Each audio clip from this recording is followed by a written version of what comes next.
Welcome to a fast-growing corridor in the Mumbai metropolitan region.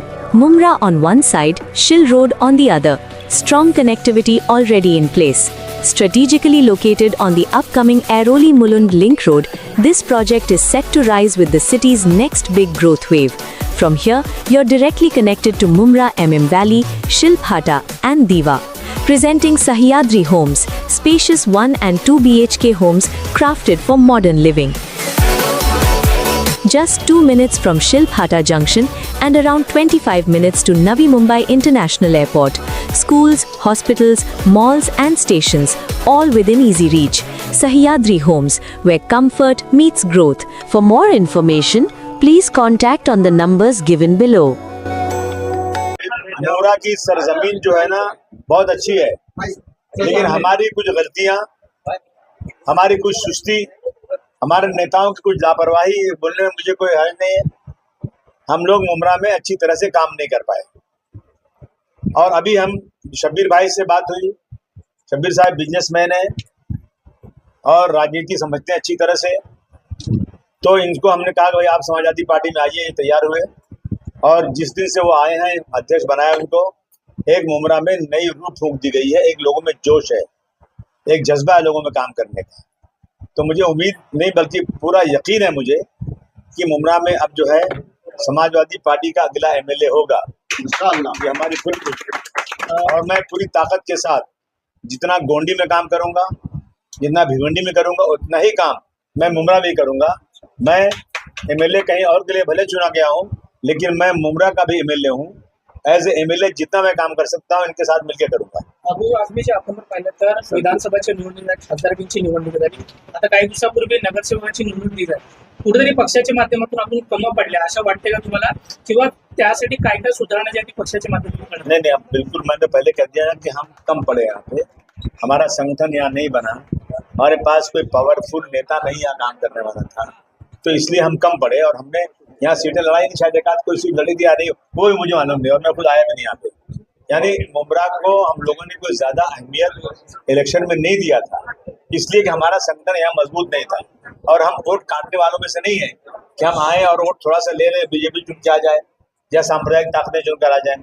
जब मजबूत नहीं है तो लोग को इलेक्शन में हम ज्यादा ख्याल भी नहीं हमने किया, लेकिन अब हम मजबूत बनेंगे और थोड़े दिनों में ताकत बनेगी तो हम सब इलेक्शन लड़ेंगे। पुणे जिल्ह्यातील नसरापूरमध्ये ज्या पद्धतीनं 4 वर्षीय चिमुकली बरोबर लैंगिक अत्याचार, त्याची हत्या देखील करण्यात आलेली आहे। स्थानिक रहिवासीने आंदोलन देखील केलेलं आहे, मागणी करते की आरोपीवरती फाशी शिक्षा देण्यात यावी। तुम्ही कसं पाहता येत्या काही दिवसांमध्ये ज्या पद्धती महाराष्ट्रामध्ये कायदा सुव्यवस्था कशा पद्धतीने? देखिए, मैं फडणवीस साहब का बहुत आदर करता हूँ, परंतु मैं उनको मैं आगाह करना चाहता हूँ कि सर आजकल महाराष्ट्र में लॉ एंड ऑर्डर की सिचुएशन बहुत ही खराब है और आप सब लोग लगे हैं सिर्फ हिंदू मुस्लिम, मंदिर मस्जिद और हिंदुस्तान पाकिस्तान इसी में लगे हुए। आप जरा देखो ना सर, ये हालत क्या हो रही है यहाँ पे। अब जो है एक छोटे बच्चे के साथ में ऐसा रेप करके, और कैसा उस आदमी ने उसको कुचल के मार डाला। अब वो आदमी पागल था या क्या था देखना चाहिए। और 1400 साल पहले, आज नहीं, इस्लाम ने 1400 साल पहले ऐलान कर दिया कि कोई किसी के साथ बलात्कार करे तो उसको फांसी की सज़ा होना चाहिए, और फांसी की सज़ा खुलेआम होना चाहिए। खुलेआम इसलिए होना चाहिए कि उसको फांसी की सज़ा देते हुए लोग देखेंगे ना तो रूह कांप जाएगी, दोबारा किसी की हिम्मत नहीं पड़ेगी। और अभी हम लोग सिर्फ सोच रहे हैं, और उसके बाद जो केसेस होते हैं, इन्होंने पॉस्को लगाया, 1 साल में 2 साल में 1 साल में केस खत्म करेंगे, खत्म नहीं हो रहा है, और उसके बाद पास्को का आदमी छूट के आ रहा है। मैं समझता हूँ कि कहीं न कहीं हमारी जो पुलिस का काम है, जो जुडिशरी, उसमें कहीं न कहीं हम लोग ढीले पड़ रहे हैं। मुख्यमंत्री जी जल्द से जल्द इसको फांसी की सजा दीजिए ताकि दोबारा किसी को ये कहा जा रहा है कि अगर यही घटना किसी मुस्लिम शख्स ने अंजाम दिया होता तो अब तक बुलडोजर एक्शन हो गया होता, उसका पूरा घर तोड़ दिया गया होता। लेकिन ये मामला जो सामने है, इसमें अभी तक सिर्फ उसकी गिरफ्तारी हुई है, पॉपुलर मामला दर्ज किया गया, कोई एक्शन ऐसा हुआ नहीं। बात पे जो चलाने की बात की है, आपको क्या लगता है कि बुलडोजर एक्शन होना चाहिए? देखिए, ऐसा ना कि मैं मुसलमानों में बुलडोजर एक्शन हो रहा है इसलिए उसका भी होना चाहिए। मैं बुलडोजर एक्शन के खिलाफ इसलिए हूँ कि अगर किसी घर का एक आदमी क्रिमिनल निकल गया, बलात्कारी निकल गया, तो उसकी बीवी, बच्चे, उसके भाई, उसके और लोग उसके दोषी क्यों ठहराए जाए? और ये जो एक नया वो निकल गया है कि बुलडोजर एक्शन। मैं समझता हूँ कि अगर किसी का घर इलीगल है तो वो क्राइम करे या ना करे, आप पहले से चलाओ, जो करना है आप कीजिए आप पहले। लेकिन एक आदमी पकड़ा गया, उसकी सजा अभी तय नहीं हुई, अभी तक कुछ कोर्ट ने फैसला नहीं किया और आप बुलडोजर एक्शन कर रहे हो। मैं बुलडोजर एक्शन के खिलाफ हूँ, लेकिन उस आदमी को सजा मिले, मौत की सजा मिले, उसके मैं फेवर में हूं। सर, आरोपी ने महाराष्ट्र में मराठी भाषा का अनिवार्य करने के फैसले पर आपका क्या रुख है? क्या यह भाषा संरक्षण है या गैर मराठी भाषा पर दबाव? ये सिर्फ और सिर्फ महाराष्ट्र के लोगों से वोट लेने के लिए इनकी एक जबरदस्ती की जो है ना, आई वॉश कर रहे हैं, बेवकूफ बना रहे लोगों को। अगर आपके वो महाराष्ट्र से इतनी मोहब्बत है तो मुझे बता दो, हाई कोर्ट में जब केस चलता है, वकील साहब जब बहस करता है अंग्रेजी में, जज साहब अंग्रेजी में जवाब देता है, तो महाराष्ट्र का किसान जो हाई कोर्ट में खड़ा रहता है, क्या एक लफ्ज समझता है वो? क्या महाराष्ट्र के सब लोग जो इंग्लिश समझते हैं? आपको ये करना है, सबसे पहले जिसका केस चल रहा है उस आदमी को मालूम है मेरा वकील मुझसे फीस ले रहा है, मेरे लिए खड़ा हो रहा है, वो मेरे लिए क्या बात कर रहा है। अगर उस वकील ने जोर से टेबल ठोक के बात कर लिया ना, तो बेचारा खुश हो जाता है, अरे वाह मेरा वकील को जोर से बोला, मैं जीत जाऊंगा। पहले वो करिए कि इस महाराष्ट्र में रहने वाले किसानों के साथ, मजदूरों के साथ जो कोर्ट में होता है उस पर फैसला कीजिए। अरे टैक्सी में आदमी बैठता है, कहाँ चलो, मुंबरा चलो, थाना चलो, एक दिन तो बोलता है और पैसा देता चला जाता है। इस तरह से बहुत सारे डिपार्टमेंट हैं जहां लोग जा करके उनसे बातचीत करते हैं। लेकिन मैं समझता हूं कि महाराष्ट्र और खासतौर से मुंबई वगैरह में कोई भी ऐसा इंसान नहीं जिसको हिंदी नहीं आती, जिसको इंग्लिश नहीं आती। ये जबरदस्ती का ढोंग है, ढोंग। मैं मुख्यमंत्री के पास गया था, उन्होंने मुझे कहा कि अबू आजमी साहब बिल्कुल फिक्र मत कीजिए, ये सब बवाल कुछ नहीं होगा, जैसे चलता वैसे चलेगा। नसरापुर मामले में आरोपी ने कोर्ट में ऐसा कहा कि मेरे ऊपर एक झूठा मामला जो है वो दर्ज किया है, छोटी मारामारी का मामला दर्ज किया है। इस तरीके से कोर्ट में उसका बयान देना, एक मासूम बच्ची के साथ लैंगिक अत्याचार, उसके बाद में उसको कुचल के जिस तरीके से मार देना, क्योंकि अब तक कार्रवाई में लोगों की मांग हुई कि उसको फांसी की शिक्षा दी जाए। आप कहाँ की बात कर रहे हो? नसरापुर पुणे में जो घटना हुई जो हुई ना, चार साल बच्चे, तो हमने तो कहा ना कि हमारी भी मांग है कि उसको फांसी की सजा ही होना चाहिए।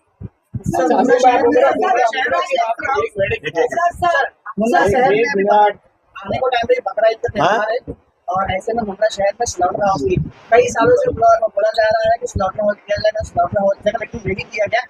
आप इसके ऊपर किस तरीके से काम करें? देखिए, ऐसा है ना कि हम चिल्लाएंगे, मांग करेंगे, लेकिन ये लोग मुसलमानों के साथ हत्या का नाइंसाफी कर रहे हैं। मुसलमान मस्जिद में नमाज पढ़ता है, मस्जिद भर गई तो बाहर नहीं नमाज पढ़ सकता। अगर मंदिर में पूजा हो रही, मंदिर भर गई तो बाहर पूजा कर सकता है। मैं देख रहा हूँ कई मंदिरों में ऐसा हो रहा है।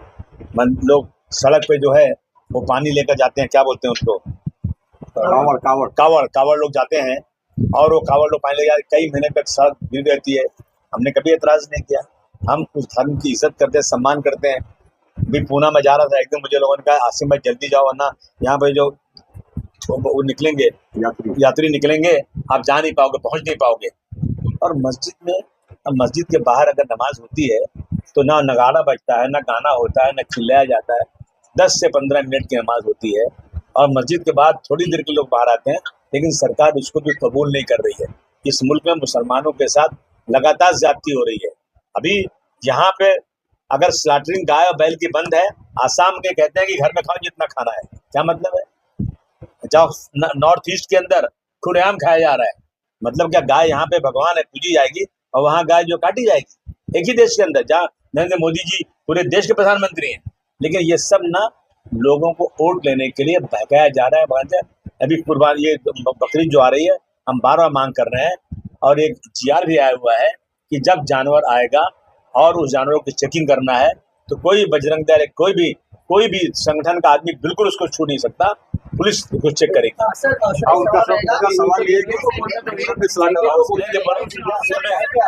कसाई की मांग है कि जिस तरीके से बकरी और पालक की मंडी लगती है, उसमें एमसीएफ के नाम पे जो है पाला मंडी से जो है 500 रुपए की वसूली की जाती है, और जो बकरा एमसीएफ होता है उससे 100-150 रुपए की वसूली की जाती है। मुंबई के कसाई जो है काफी नाराज है, तो इसके ऊपर आपकी पार्टी मैं शब्बीर भाई से कहूंगा कि ये सारी का एक मेमोरेंडम बना ले। मैं इनको लेकर के police commissioner and municipal commissioner के पास जाकर इस पर सारी बातें करके डिमांड करूंगा कि हमारी बात मानी जाए। मौलाना तौसीफ रजा को मार दिया गया, फिर आज और एक घटना के साथ इस तरह से ट्रेन में टारगेट किया जा रहा है, क्या कहना? हमने कहा ना, मुसलमानों का इस मुल्क में जीना मुश्किल हो गया है। जिन मुसलमानों ने इस मुल्क के लिए अपनी जान दिया, और 1947 में मुसलमान मोहम्मद अली जिन्ना की आवाज़ पर पाकिस्तान जा रहा था, लेकिन यहाँ के नेताओं ने आश्वासन दिया था कि इस मुल्क में तुम्हें मदद नहीं, तुम्हारा हक दिया जाएगा। और जितने मुसलमान पाकिस्तान के उससे ज़्यादा मुसलमान हिंदुस्तान में रहकर पाकिस्तान के खिलाफ जंग में हिस्सा लेते हैं। लेकिन आज इन मुसलमानों को यहाँ पर जो है ना ऐसा कर दिया कि जैसे यहाँ का मुसलमान पाकिस्तानी है और बाहर का जो गैर मुस्लिम है वो हिंदुस्तानी है। ये गलत हो रहा है, ऐसे देश टूट रहा है। सर, कल 5 राज्यों के निकाल लगने वाले, पश्चिम बंगाल हो या पुडुचेरी हो, कैसे देखते हो उसको? क्योंकि पश्चिम बंगाल में जिस तरीके से 2.5 लाख से ज्यादा सीआरपीएफ जो तैनात किए तो लोगों को दोबारा मतदान करने के, जिस तरीके से 15 बूथों पे दोबारा मतदान भी किया गया। नहीं, मुझे अफसोस है कि बहुत गुंडागर्दी हो रही है और जो जितने कर्मचारी हैं वो सारे कर्मचारी जो बीजेपी के राज्य में सारे कर्मचारी बीजेपी के बन गए हैं। इलेक्शन कमीशन बीजेपी का लगता है कि उसका वर्कर हो गया है, और मैं दुआ करूंगा कि टीएमसी ही जीत के आना चाहिए। आसिम भाई, मुमरा शहर की बात करते हैं, आपने शब्बीर भाई की एक जिम्मेदारी की, मुमरा शहर को लेकर किस तरीके के मसाइल उठाएंगे आप?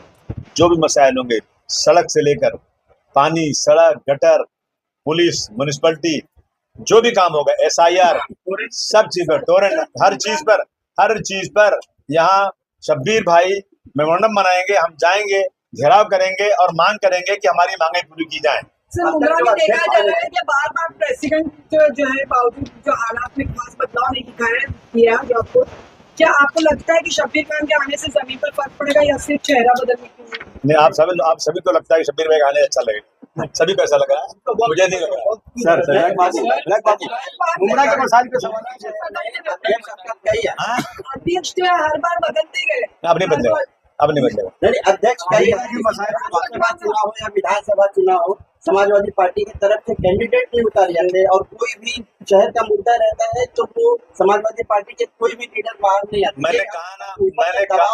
मैंने कहा ना कि कोई दबाव नहीं आता। मैं इसके पहले कलीम जमई साहब ने वो कई मुद्दों पर आवाज उठाई, लेकिन उनको बार बार ये कहा, उन्होंने कहा कि ऊपर से प्रेशर है कि कुछ करो मत, बैठ जाओ। वो झूठ बोलते हैं, किसी का कोई प्रेशर नहीं है। शब्बीर भाई को आपके सामने बोल रहा हूँ, मैंने उस दिन उनसे कह दिया आप आगे बढ़ो, आपको पीछे हम खड़े हैं। कोई आज तक जब से पार्टी बनी है कभी भी कोई प्रेशर नहीं। अब आप ऐसा है कि कोई कैंडिडेट ही नहीं है तो क्या करूं मैं, लड़ाऊं कैसे मैं? तो लोग कहते हैं आप कासिम भाई ने सेटिंग कर लिया। सेटिंग नहीं किया, लेकिन मैं ऐसा कैंडिडेट खड़ा कर दूं जिससे समाजवादी पार्टी को वोट ही नहीं मिले और वोट काटे, तो ऐसा मैं नहीं करता हूं। और यहाँ हमको अखिलेश यादव जी का कोई प्रेशर नहीं होता है। उन्होंने कहा है कि आपको महाराष्ट्र में जहां अच्छा लगे, जिसके साथ अच्छा लगे अलायंस करो, नहीं करो, सब आपके ऊपर है। आज तक कभी दबाव नहीं आया। मुमरा शहर में सभी चीजें प्राइवेट कर दी गई, कचरा है, हॉस्पिटल है। अभी कल जो है PPP यानी स्विमिंग पूल को भी जो प्राइवेट कर दिया गया है, उसको लेकर हमारी दिक्कत था। देखो ऐसा है ना कि मैं भी खिलाफ हूँ प्राइवेट है, लेकिन क्या हो रहा है ना, सरकारी कर्मचारी जो है ना वो तनख्वाह लेते हैं, काम नहीं करते। अभी झाड़ू लगाने वाले की तनख्वाह 50,000 है मुंबई में, वो आता नहीं, 5,000 वाले को भेज देता है, घर में मस्जिद घूमता रहता है। तो ये हालत है, कर्मचारी लोग काम ही नहीं कर रहे हैं। तो मुझे लगता है इन वजहों से और प्राइवेट नहीं होना चाहिए, कर्मचारियों पर दबाव होना चाहिए और उनकी अकाउंटेबिलिटी तय होना चाहिए। अगर ड्यूटी 10 बजे है ना तो 10 बजे आना चाहिए, फाइन नहीं, उनको सस्पेंड करना चाहिए। अगर गवर्नमेंट सीरियस हो जाएगी ना तो हमारा सुधरेगा, वरना ऐसे चलेगा। सर, जिस तरीके से महापौर तावड़े ने मुंबई का दौरा किया नाले सफाई को लेकर, खासकर गोवंडी चेंबूर इलाके में अभी भी नाले जो है भरे हुए, लेकिन कहने का उसका दौरा करने के बजाय जो उन्होंने दूसरा चेंबूर M वार्ड है वहां पर उन्होंने दौरा किया। कैसे देखते हो, मुंबई महानगर पालिका सबसे महंगी महानगर पालिका, 80,000 करोड़ का बजट है और बारिश जो है कुछ ही महीने पे है, लेकिन अब तक नालों की सफाई अब तक नहीं हुई। मैंने उस दिन DPDC की मीटिंग में कहा कि 84 में हमारे राजीव गांधी साहब जब प्राइम मिनिस्टर थे, उन्होंने कहा था कि सरकारी खजाने से 100 रुपया निकलता है, 85 रुपया करप्शन में जाता है, और आज तो 90 रुपया जा रहा होगा। काम ही नहीं होता, करे क्या? रोज चिल्लाओ, रोज बात करो। सड़क खराब पड़ी हुई है, हमारे एक साल से सड़क तोड़ के पड़ी है, पानी भरा हुआ है।